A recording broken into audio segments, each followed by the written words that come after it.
Hello, hello, everyone. It's Stephanie Outen, and welcome to season 2 of Storytime with Stephanie. I am so excited to be back. We took a little break. We were off for a little while, but we are back now with season 2, and I'm just elated to be here tonight. As y'all know, Storytime with Stephanie is a segment of the Writer's Anointing podcast, which is my podcast that airs on Tuesdays. And so season 2 of the Writer's Anointing podcast is actually coming back tomorrow as well. So you'll be able to hear all these awesome stories of authors through Storytime with Stephanie. And then you'll get some tips and tricks and tools of what it means to be an anointed writer through the Writer's Anointing podcast. So tonight, I have a very special guest. Miss Sunny Royal Boyd is with us tonight. And she is the author of Naturally Amazing. And so I'm so excited to welcome Sunny to the show tonight. So Sunny, are you there? Yes, I am. How are you? Hey, Sunny, how are you? I'm doing well. Such a pleasure to be here. Oh, I'm so glad to have you. And we are working to share this out on my page. But as we begin, I just wanted to first thank you so much, Sunny, for being here. Sunny was actually supposed to be a guest on season 1, but I needed to take a little bit of a break, some rest, and Sunny understood, and she said, I'll absolutely be there for you in season 2. So thank you for joining us as our first guest in season 2. So, Sunny, I want you to just tell us a little bit about yourself. As I mentioned at the beginning, your book is called Naturally Amazing, and you are naturally amazing. So are you. Thank you. Thank you. I've known Sunny for a long time. We actually went to college together. And I'm just grateful that she, when it was time for her to write her first children's book, she actually came to me for some support.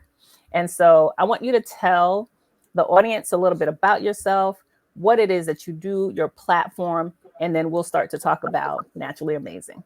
Okay. Well, my name is Sunny Royal Boyd. I am a resident of Tampa for the last almost 22 years. And I have been a teacher here, or an educator, because I've worked in Hillsborough County the entire time, ranging several different jobs. I'm a mother of 2. I almost said 3, but 2. And wait. My college sweetheart. I'm like, hold on. Does Cornell know there's another one out there? Wait a minute. I counted him. That's what I was thinking. I was like, that's what I'm thinking. So I married my college sweetheart, and we decided to stay here in Tampa. I have been a lover of reading and always had a dream of writing a book, which led me to the pandemic of free time to write the book, right? God gave a bit of time to do those things that we had in our hearts. And I truthfully used that time in his will. I was a little stubborn, I will say that, because I knew who I wanted to illustrate my text. And I was firm on that, which led me to Stephanie giving me the flexibility to do that. I'm looking forward to early retirement for 25 years as opposed to 30 in the education system. Very good. All right. Well, we all, I think, would love to be able to exercise early retirement. I exercised that from the human resources industry 3 years ago when my last job closed down, and I said, okay, corporate America, I'm retiring from you altogether. Good and started working for myself. Yes. So I would love to see that happen for you too, right? And you can fulfill your passion of being a full-time author, speaker, and coach, right? Yes. And I know that through the process of us working together on your amazing book, Naturally Amazing, one of the things that we talked about was the opportunities for you to be able to speak with young people, share with them, especially because you've been an educator for so long and you know the plight of young people. You have 2 children yourself, so you've seen the things that kids go through. And especially now with school just starting back up, here we are, you're immersed back into that whole element of again with, kids and bullying and all kinds of things that kids go through. And so that's actually the premise of your book, Naturally Amazing. So I want you to just tell us a little bit in a nutshell, and you all go out and purchase Sunny's book. It actually doesn't matter. You all know if I share books that are children's books, fiction, nonfiction, it doesn't matter. Even if it's a children's book, there is always an awesome message in there that you can take away, whether you have kids, whether you know children, you can give the book to them. But there's also a message for us in those stories as well. And I think there's such a phenomenal message in Naturally Amazing. So tell us a little bit about what brought you to writing that book, and then we'll actually talk about it.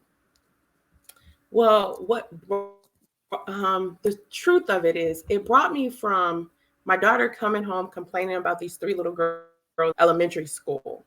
And I just couldn't believe that people were letting these little girls get away with almost murder, for lack of better phrasing, in the cafeteria, on the playground, on the bus. They were just able to really, I don't want to say torture, but bully. I don't have another word, but bully other children without recourse. And I would always tell my daughter, kindness wins, do things in love. And she got tired one day. She just plain up got tired. One secret from the book I'll share is, you'll see the story being told to her father, but the truth is she and I held that experience. And I switched it at a pivotal time, and it was right when the situation with George Floyd took place. And I was like, they don't see our men as human. And I needed to do something. So I quickly changed the character of mommy picking her up to daddy picking her up, because that was important to me, that fathers do way a lot. Sometimes they carry the brunt. They take them to practice. They pick them up from, school, and they do homework. And we don't really celebrate that. And that was how that happened. Yeah, and that was one of the things I wanted to ask you too. So I'm glad you shared that, because it is true. Often you see the mother in that pivotal role of walking their child through a situation, or picking the child up from school and taking them to all their different activities. But you allow the father to be the main person in this situation, and the main supporting character, right? And for me, I thought that was just beautiful, because here it is, this young Black girl gets to have her father present in her life to share this experience with her and be able to help her rise to her place of power. And I thought that was so pivotal. So I thank you for doing that, because it was necessary. It was necessary for people to see young Black girls have their father in their life as a role model, as a support system, as someone who will lift them up in one of their most darkest times, which is what the character Simone faced in this particular situation. So tell us a little bit, just a little bit, without giving it all away, because I keep saying I want you all to purchase this book. But there's a particular section that I wanted to talk about, and then you tell me how you got to that place. So in this story, basically, Simone is the main character, and she is recounting for her father the situation that happens at school. She comes across these girls, the Baileys, right? And as children and even as adults, I think we all have some Baileys in our lives, right? That will taunt you, will harass you, will frustrate you. And these Baileys basically want to have something of Simone's that's not theirs. So you take it from there, and you tell us kind of a little bit about what happens and what brought you to spinning the story in that way. Okay. So I chose to spin it, change names, make sure, I'm sure like several of her classmates have already said they know exactly who I'm talking about. And I was like, no, this is fiction. That's my disclaimer. But I chose to spin it that way because the playground is a place where a lot of children spend time at school unstructured. That's their recess, their relaxing time to get some, physical activity and things of that nature.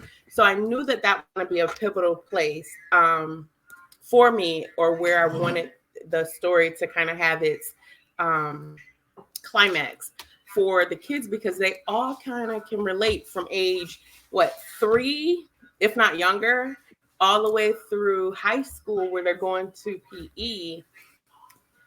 They have the opportunity to be at the playground or be on the field or experience that activity. Thought that that would be a wide space that they all could relate to. All readers of all ages could relate to, because I remember my playground days. I got in Me trouble a too. lot on the monkey bars because I never wanted to get off. So that was, to me, a place that they could all reference, male, female, student, teacher, anybody that was reading the book could really connect at the playground. And that's actually, that is when I was doing a little bit of research, because I'm working on something, that is it's either in the restrooms or the playground where kids are taunted the most. And those are the two places that most of the time there isn't any real supervision, because it's like 1 to 20 in those spaces. So I really wanted it to happen there, but I wanted her to find her voice in a space where she wasn't too sure of having support, but she was confident enough to stand. So when I say support, like, the teacher's on the playground, but the teacher didn't always hear all of the conversations. Right. And I wanted her to be in a space where she was confident enough to articulate exactly who she was. And that's where it kind of came from. Because if she can do it on the playground, she can do it anywhere. Yes, you can. Because when the other kids on the playground see you put someone in your place, you get your respect, right? Yes. And what Simone did, without ever having to put her hands on the Baileys, because some kids want to put their hands on the Baileys, and some adults want to put their hands on the Baileys. But Simone did not take that approach. She used her words to be able to fight back against the Baileys. And so I did want to read one little section that, for me, when I read that, I was like, oh, this little girl is so powerful. The puffs. It was a puff. And I'm gonna have you show the book in a minute, but there was a section where the Baileys said to Simone, "Who do you think you are?" Right? And when that question comes up, and as adults, when we hear that question, "Who do you think you are?" Sonny, somebody neck roll, the lips start smacking, the hands start going everywhere. But the clap comes, yes. And you're like, wait a minute now, who do you think I am? Okay, and that is what Simone did without all the extra. She just said, "Who do you think I am?" And she told them with such powerful words and such dignity and respect for herself that how could anyone, right, in that situation think less of you or want to harm you at that point? Because she came. And if you desire, you can read like one or two of the lines of what she said, because I don't want to take that away from you. But when I read that, I was like, wow, I wish I could have been like Simone at that age. And instead of trying to, fight back with all kind of other extra words that we didn't need to use as kids, to be able to the colorful adjectives. Exactly. She didn't need the colorful adjectives, but what she did was so amazing. And so if you wouldn't mind just sharing maybe one or two of the lines so that people can see what it feels like when someone says, "Who do you think you are?"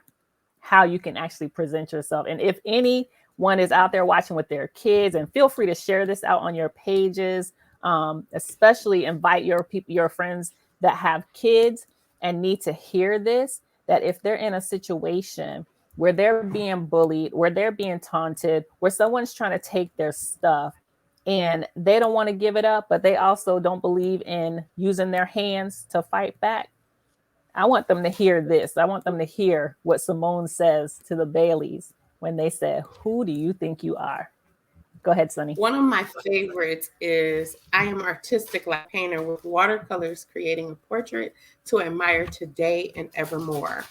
That is my one of my favorites because it's an affirmation. Like she was like, I'm glad you asked. Let me address, no problem. Yes. And I think about it, and I now that it's happened, I was like, oh, the book was published before Tabitha Yeah. went and explained to Wendy Yeah. exactly, I bless your heart, right?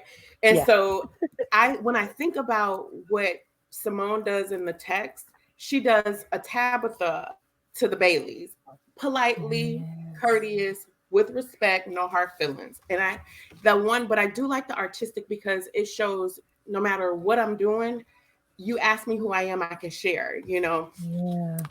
One secret that I am going to go ahead and give away is the adjectives that she shares and describes who she is, they spell out my daughter's name.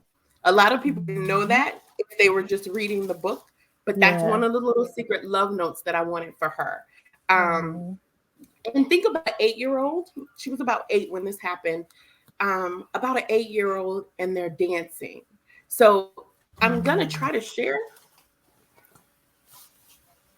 the Yep. ballerina, Pull it back. right? Oh, I loved her. That little ballerina with her big eyes. She's so beautiful. So And her thank power you. puffs. Her power puffs. I have to give a shout out to my illustrator. She Yes. is phenomenal. Her name is Taylor Young, and she is a sophomore. She's in her second year at Ringley, Yeah. and she is awesome. Like her art is phenomenal. Yes, it Um, is. but when we think about an 8-year-old ballerina, they're not really graceful. And so in the Mm. book, as she says, I am grateful like movements of a dancer's choreography. So in her heart and in her mind, as she's doing her thing, because you asked her who she was, because she was humble, she was good. But Yeah. now you want to know. And I think that's the power that I want all children who have the privilege of reading the book to walk away with. Because you Ooh, don't have to fight. You don't have to fight. you don't. And yeah, I get choked up, just hearing the words that she uses because it is so beautiful. And for those of you who don't know the reference that Sunny made in regards to Tabitha and Wendy, Tabitha Brown, who is the social media Queen. sensation like of the world, like no hands down, she is the greatest social media entertainer out there. And Wendy Williams, who is radio host and television show host and all those things, and how Wendy Williams, in so many ways, I would say, tried to comfort Tabitha by saying some things that were just so I don't even know what the word to use, but it was just so rude. It was just rude and it was senseless, really pointless for her to share. And Wendy was coming from a place of her own personal pain, and she used that pain to attack another woman. Someone, and it was unnecessary because Tabitha had not said anything about this woman, and so there was no point whatsoever for Wendy to share this. But rather than Tabitha taking the low road, she took the high road. And whoa, it was so graceful. It was so beautiful. It was filled with compassion. It was filled with love for another sister that saw through the angry words and saw Wendy's pain and was able to speak to the pain rather than speak to the words. And Yes. that's what Simone does in this. She, instead of speaking to the pain of the Baileys who feel like it's okay to hurt another child, who thinks it's okay to take from someone else, rather than using her words to hurt them, she affirmed herself, right? And she was able to speak up for herself and stand up for herself in a way that we don't see a lot of children do today. And so hats off to you. Hats off to um, your awesome husband Cornell, and I'll call him that. That's my homeboy. We went to school together as well. For even being able to, raise your children and raise your daughter in a way that she can affirm herself, right? And that even through the words in this book, other little girls and other young girls and teenagers can say, I am graceful, right? I am artistic, and add on all the additional words to be able to speak to who they are. And so for you, being an educator and you experiencing what these kids are walking through day in and day out. And I have teenage nieces and nephews, so I know, I hear it every day. I see, what they go through. I hear the stories of this kid doesn't like me for this and that, and it's overwhelming, right? To understand that kids are having to walk through this. So tell us some of the things that you, especially being in the school system, especially being an educator, what are you and maybe other educators doing to help support these kids through these difficult transitions that they're walking through? There's a lot of mentoring and nurturing the kid, the toddler within, if you will. I mean, they're teenagers, but there's still a toddler in there that needs to be coddled, needs to be reminded how handsome they are, how beautiful they are, how talented they are.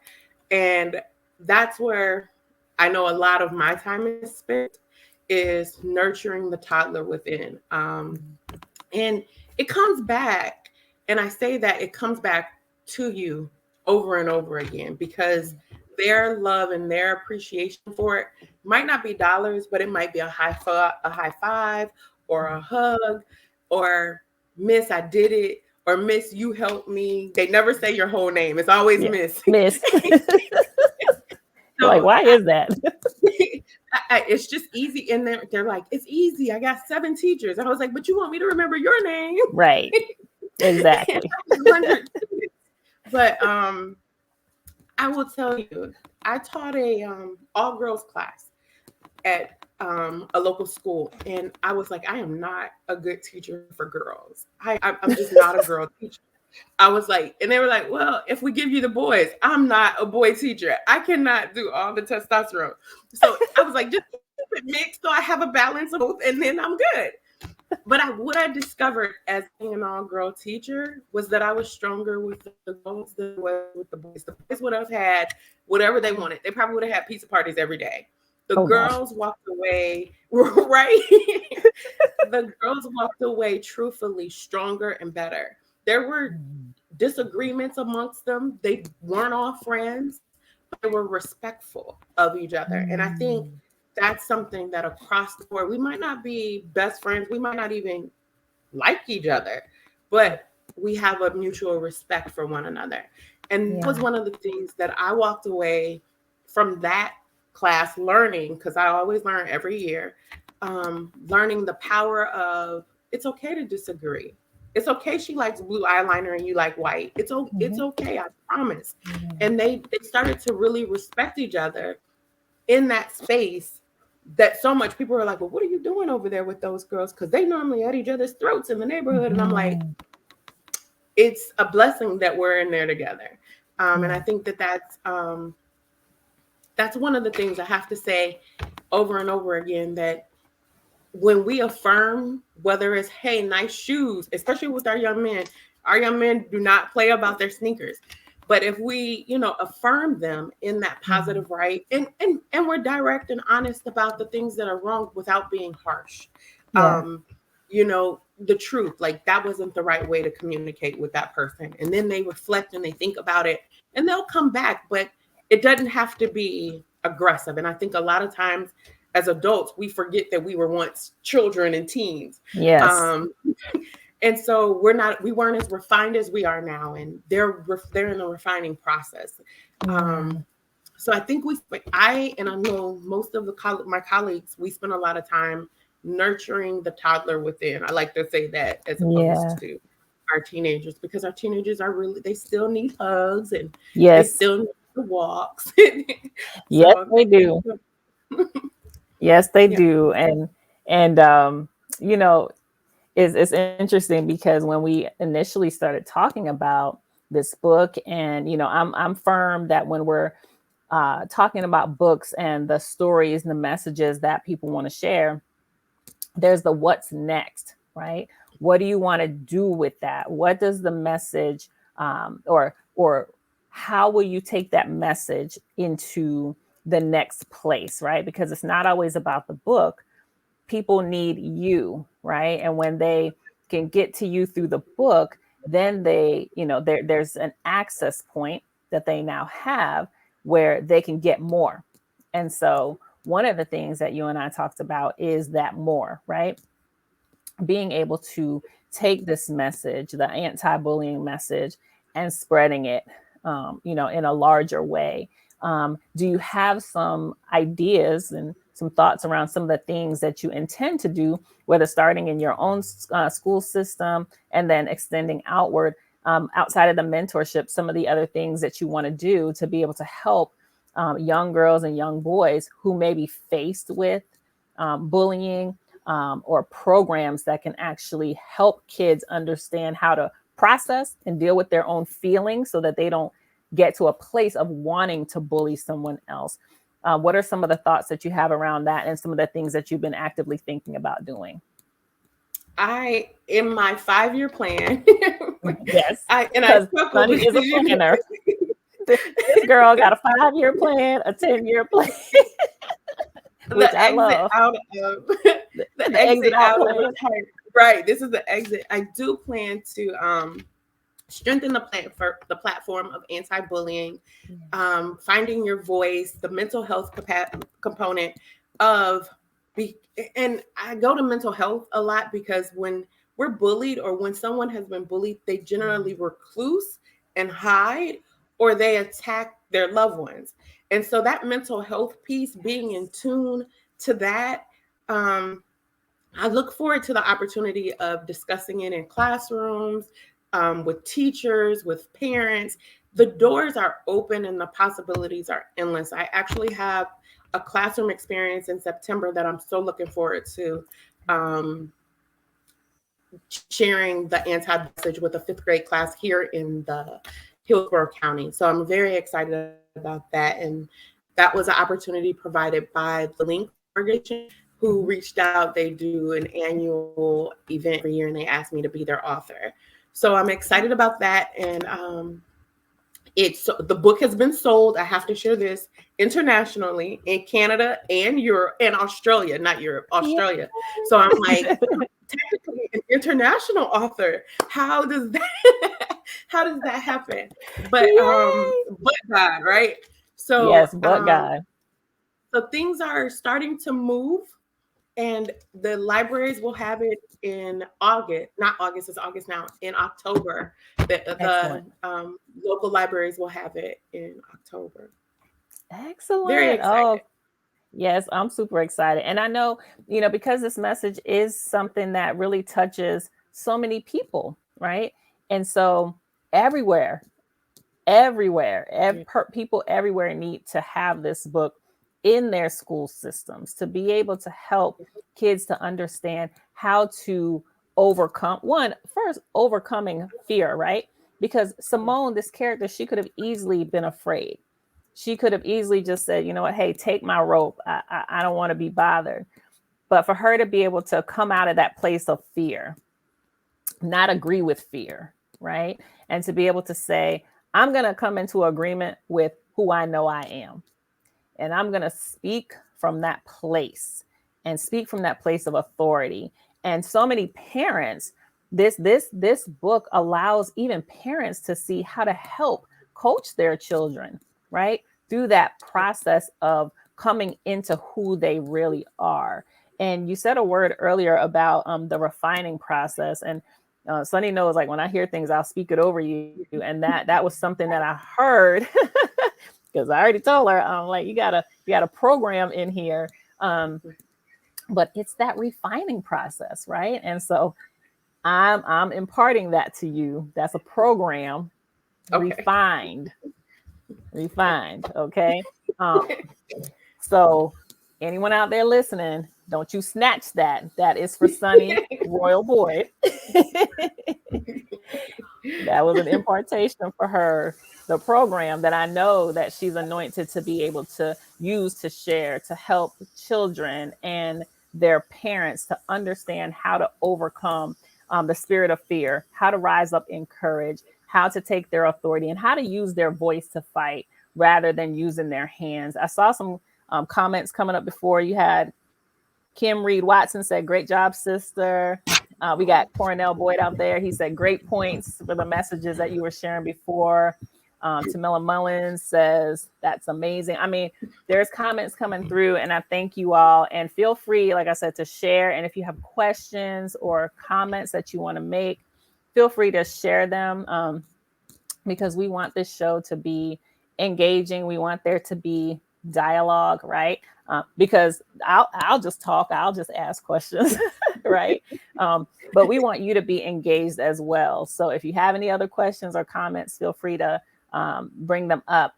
But one of the things I do want to ask you as well, Sonny, now is because of some of these, what you wrote about kind of came from your daughter's experiences and things of that nature. Are there some plans for you to do anything together, like speaking engagements and things of that nature, to be able to share the story? Yes, when she comes home. Yeah. um, I know. And I just dropped her off Friday. So you would think it's been 6 months. When she comes home, we have been talking back and forth. And this summer was a little scary because the numbers kept fluctuating. So we didn't know what to do or how to do it.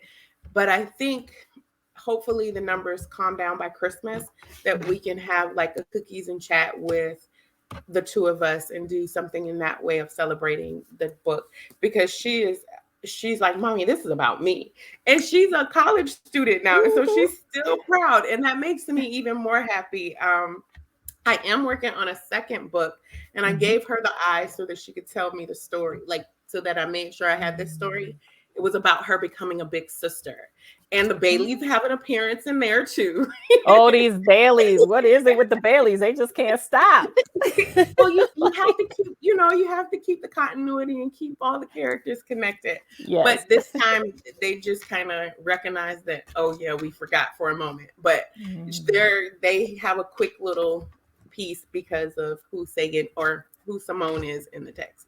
And so she's been helping me with that one. We're working on that one. So you and I will be working together soon. Awesome. I look forward to it.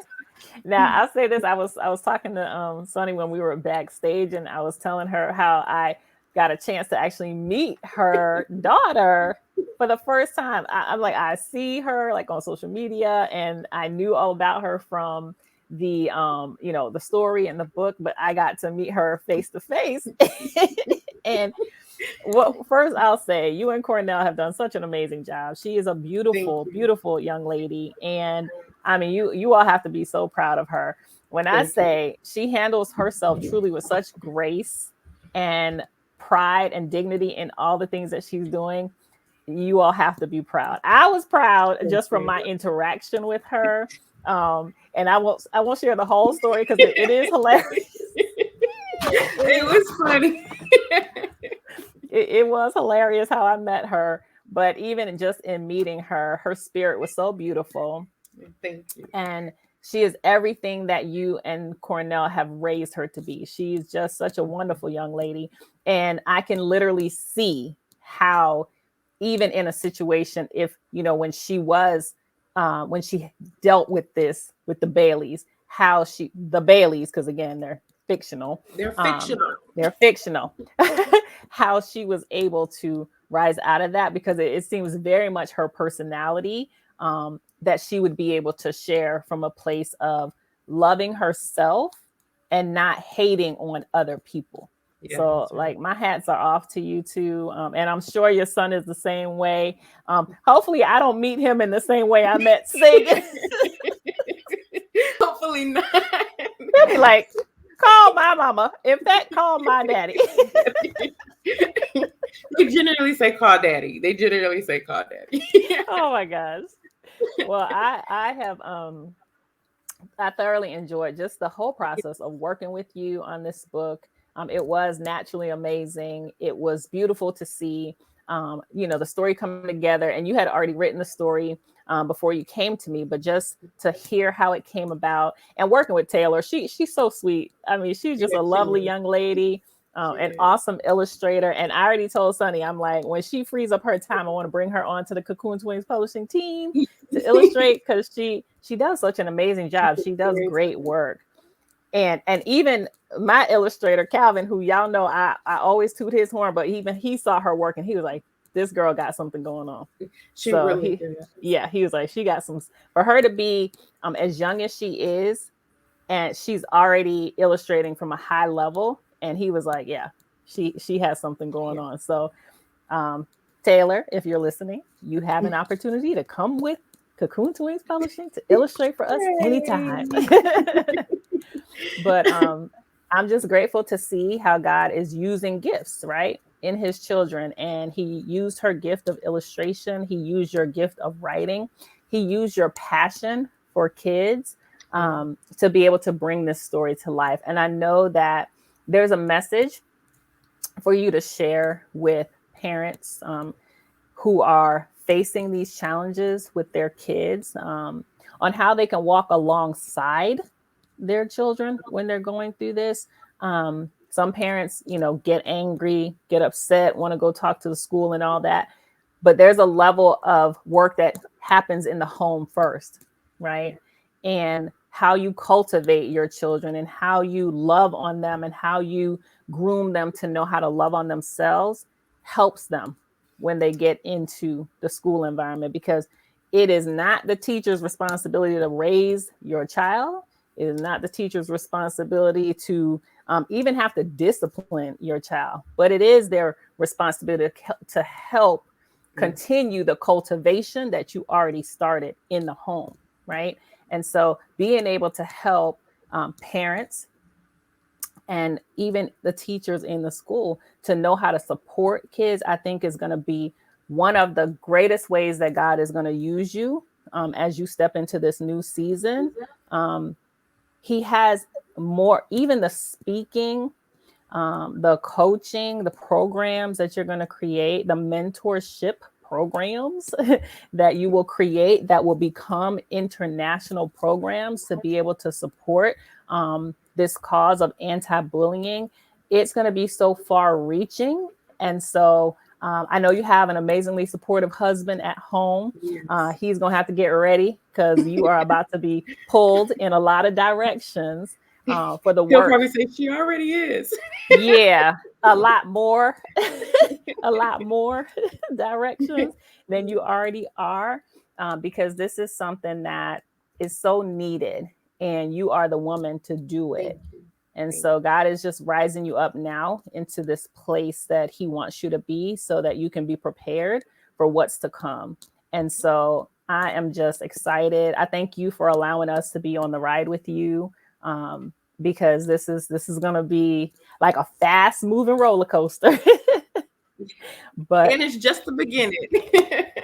girl, it's just the beginning. Okay. Yeah. So your exit plan might come sooner than you think.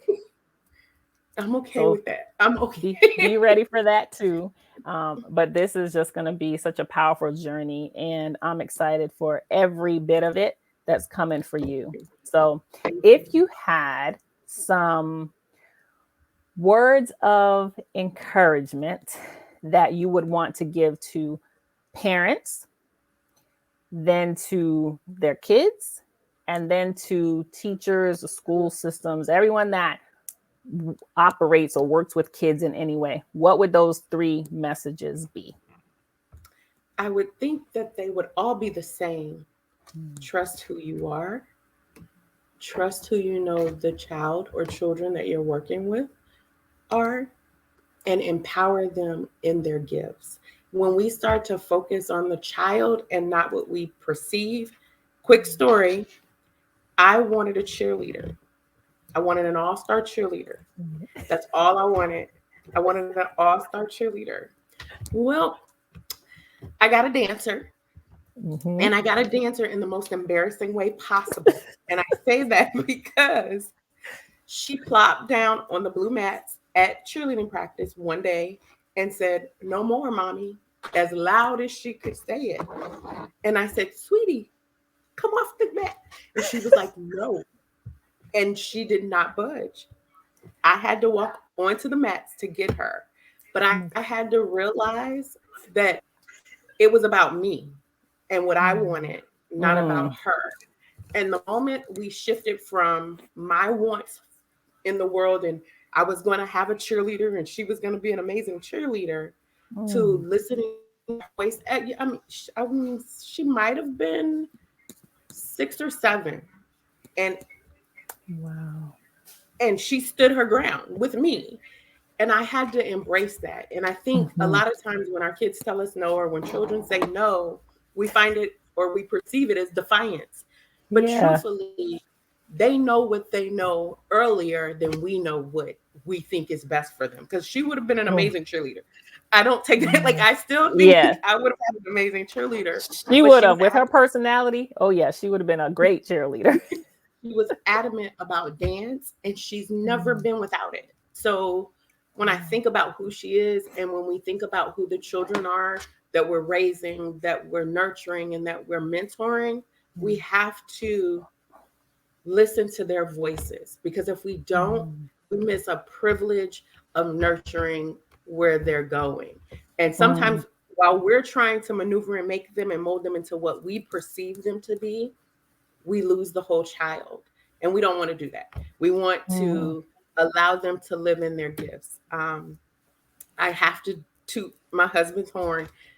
We've always given our children a choice, and some people don't believe in giving children a choice. Mm-hmm. Yeah. But Yeah. what we've done is we've narrowed it down Yeah. to what we perceive are the best choices for them, and then we Mm. deliver those two choices. It's not Ooh. freedom of choice, but it's, here are your options, Yeah. pick one.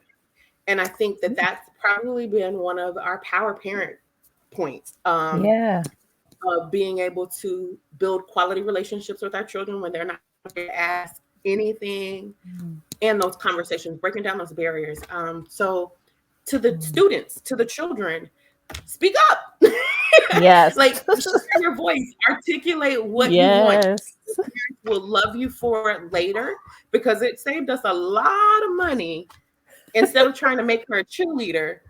And then when we went to dance, because we weren't forcing anything, it was what she wanted. And Yeah. it just, but yeah, our children have to be able to feel comfortable to speak up.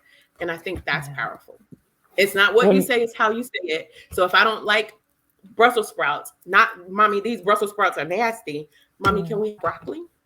Like, mm, it's yeah. not what we, it's that component. And I think giving them the freedom to articulate, because we expect them to do it when they turn 18, but if they haven't had the privilege of practice, it Yeah. it slows down the process, and then they're learning it by 40, and then they've been in Yeah. strained relationships, bad jobs, and all of these things where we've already been able to prepare them. We know Sagan love making money, but she's like, a new avenue. I gotta choose a new avenue. Yes. I when She you started enjoyed. when you started talking about Sagan and she plopped down on the floor, Yeah. Deborah Simpkins Brazell said she was done. Yeah, Sagan was She through. She was was like, done. I She was am done. gonna plop down on this floor and you are not gonna force me to do something I don't want to do. I want to dance. And She so was done. And my husband and I sat down with her, and I remember us saying, "You will finish what you started. And once this season is over, you never have to do it again." That child has never looked back. wow. I love Yeah. that. I love Yeah. that. But it goes back to what you said too about listening. Like listening is so key. Um, Yeah. and I think, and so I want you to speak to the heart of the bully, right? Mhm. Because somewhere in the bully's life, they weren't listened to. Yeah. And so, had they been listened to, had someone heard their voice, had someone heard what it is that they needed or wanted, maybe they wouldn't be in a situation of wanting to bully and hurt other kids. So I want you, as a parent of a child that has been in that situation of being bullied, I want you, as the educator that experiences kids in your system being bullied, I want you to speak to the heart of the bully. What would you share to them to help them understand that it's time to transition? It's time to rise up to their level of power in who they are, and not what they think they're supposed to be to get attention. Okay, so the truth is, I think what happens, this is me, no research involved, this is just my thought process. Mm-hmm. I believe there's no kid who grows up and just decides to be a bully. I believe they've experienced bullying somewhere throughout their experience and have decided to take charge in that way. But once they've given, so because in my early years of teaching, I would always get the bullies and I did not understand it. I was like, why do I have this kid? Why? But I'm starting to learn, and I'm starting, I've started, once I realized why I had the kid, it was because my husband always tells me I'm a bully's bully, because I'm not mean, but I know how to get the best out of people. Celebrating their greatness, right? Celebrating a child. And so if I had to say something to a bully, it would be, find someone who's willing to celebrate your greatness.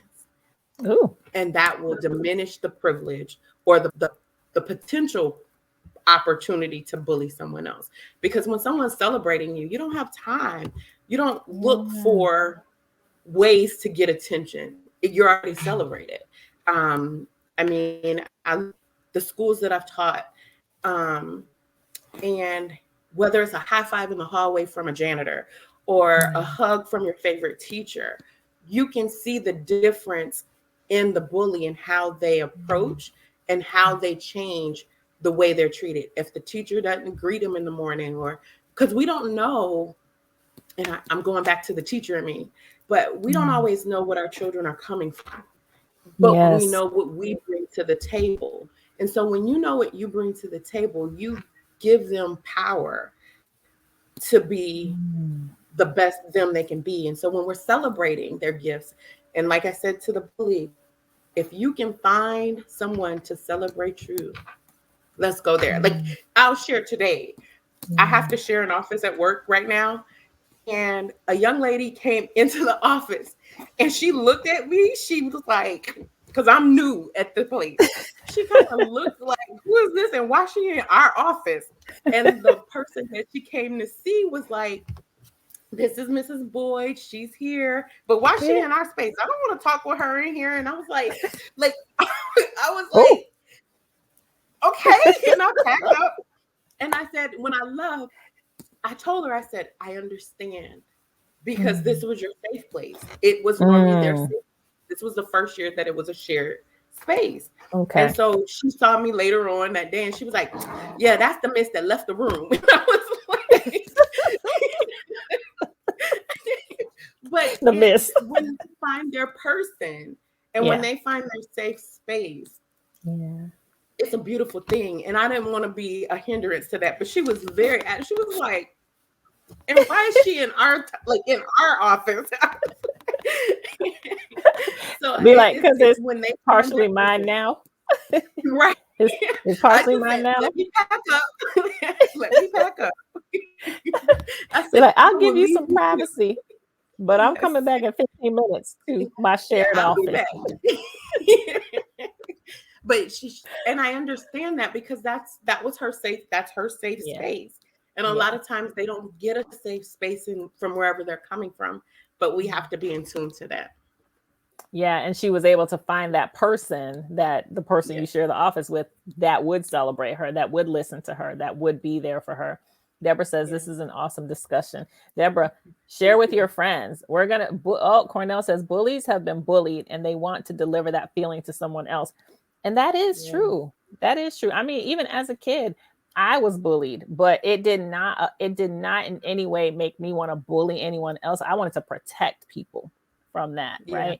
I wanted to keep them safe from that, because I knew what that experience felt like for me. It was painful. It was hurtful, right? But rather than sulk in it, I was like, oh no, I got to rise up from this, and I got to be able to help other people to not. That's why I coach, right? That's why I Right. coach, because I want to support people in the process of getting to their power place, not sinking down into that sadness and that depression that can come from those tragic and traumatic things that we experience, right? And so, like Sunny said, finding someone to celebrate you, being able to, listen and being able to be heard.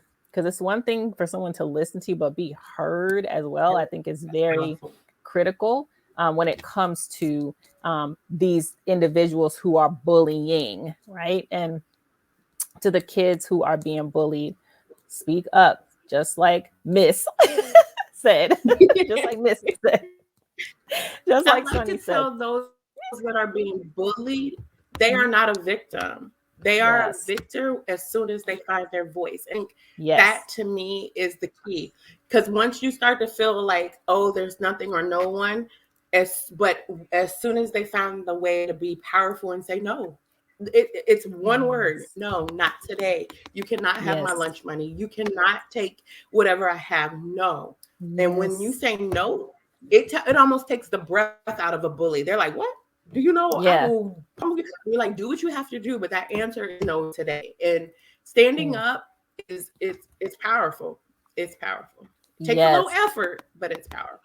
yes, and I love that, because it does diffuse some bullies when you say no. Others, it incites them to get even more upset. But I think the more that parents kind of prepare their kids and give them the right expectations of what can kind of come out of things, it will help in the situation. So Yes. this has been an awesome discussion, just like Deborah Thank you said. so much. And I Thank you. really appreciate the work that you're doing with the kids in the school systems. I look forward to the work that you'll be doing in your own programs and services that you're going to be offering to parents and kids to be able to, find their safe space, come out of that place of bullying, rising up in their power, being able to affirm themselves, being able to love themselves from a place of being a victor and not a victim. I think that's going to be so key. And so the world is not ready for what Sonny Royal Boyd is about to do. Thank But those are of us who are living in the world, but not of this world. We are, right? Yes. We're Thank you. ready Amen. for what you have been anointed to do and what God has purposed for you specifically to do. And so Thank we're you. excited for that. We look forward to going on the next journey with you, the next book journey, and your programs and services, and however we can support you and however I can personally support you. I'll be there to do Thank that. And you. so I appreciate you. I value you and your time. And I thank Thank you for being our first guest on season 2 of Thank you. Storytime Such with a Stephanie. privilege. Thank you Thank you. so And much. I'll Thank just you. remind everyone, and even after the broadcast, the video will be live on my Stephanie Outen literary doula page. It'll be on my Writer's Anointing podcast as well, so it can be listened to there. We're running it across the screen, but you can purchase Sunny's book at the link that you see. I will post that link again as well. Thank If you didn't get a chance to watch the show live, feel free to watch the replay. Share it out on your pages. Again, remind your friends that have kids that are back in the school systems that might be experiencing bullying. This book, Naturally Amazing, is definitely something for them to read. And connect with Sunny. Sunny, do you have a way that people can connect with you if they want to kind of talk with you about the programs that you're preparing to launch? you. Yes, I am on all social media threads along with my website. And actually, there's a direct link if you use the one that's scrolling at the bottom at Sunny Royal Boyd, anointedwriters.com. And I can get that and we can make exchange information. Excellent. Excellent. Thank you. Well, thank you so much. Thanks for everyone who tuned in tonight. We value and appreciate you. We trust that this message that's been shared will impact the lives that it's supposed to impact, and that this message will just be carried on, and so that we will finally be able to live in a world where we don't have to worry about bullying, that kids don't have to be, concerned for who they are. Oh, Cornell says, great show. I'm proud of my wife and my good friend, dynamic duo. Oh, thank you. And Marcia says, love it. Such an important topic. Marcia is an educator as well, too. So yeah, this is definitely an important topic. And I'm so thankful for you being here tonight to share it with us, Sunny. Thank you. Thank you. So thank you so much. Thank This has been a you. great show. I want to say thanks again for tuning in to Storytime with Stephanie every other Monday at 7 p.m. Eastern, right here on Facebook Live. And we will be back in a couple of weeks, August the 30th, with our next guest, Daphne Johnson. We are so blessed to have been here tonight. Thank you so much and have a wonderful evening. Good night.